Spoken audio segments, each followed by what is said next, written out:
The main thing is there is a concerted attack.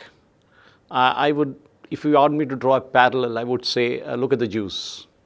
They underwent something like this, and their diaspora is everywhere today, from Hungary to the Russia, you name it, they are there, Poland, anywhere, Germany. Jews are there everywhere, even India for that matter.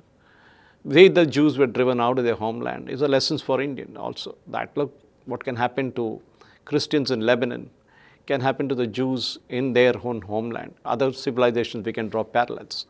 But when you look at a concerted attack, the attack has to come from somewhere. It is basically communication, or rather you want to put it broadcasting, or the way you want to put it as print media, or whatever it is, so that people are consistently hammered with the message that they tend to believe after some time.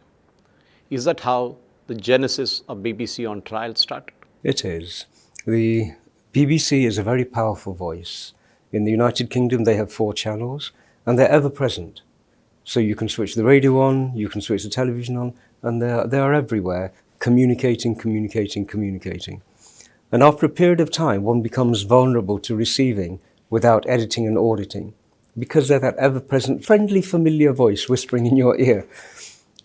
But what the BBC have done recently is they have begun to influence, shall we say, certain groups to their detriment and protect other groups to their benefit.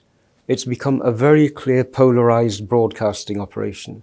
The Jews you've mentioned, they were probably the first to be on the receiving end of overt discrimination.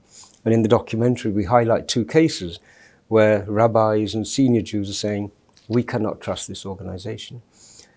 An example of what they're doing to our community is probably Leicester.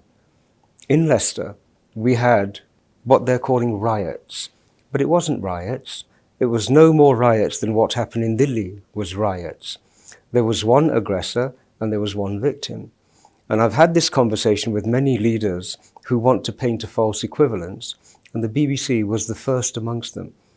It blamed it all on the politics of the subcontinent, that they're both equal parties, they're both equally irrational, and they're fighting on our streets. That was the first wave. And then it changed into Hindutwadis on the streets. And when that became the rhetoric, I went to Leicester. I was one of the first to get to Leicester to see. I wanted to meet these Hindutwadis, who are they? And there were none. And yet the BBC was reporting the presence of extremist right-wing BJP Hindutwadis.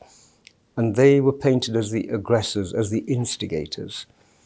So when I went to Leicester and saw that this was not the case, I started asking questions such as, how many Muslim homes were attacked? None. How many Hindu homes were attacked? 110 for 3 nights continuously. How many masjids were attacked? None. How many mandirs were attacked? 4 that I know of, with the most aggressive violence. So the equivalence was a manufactured equivalence. And I understood that unless we defeated the Hindutwadi trope at its genesis, it would become established narrative. And that's why we started to protest against the BBC. And fortunately, we were able to defeat the establishment of this trope, similar to the saffron terror trope that was initiated here, same toolkit. And we were able to defeat that and to show the BBC in a different light.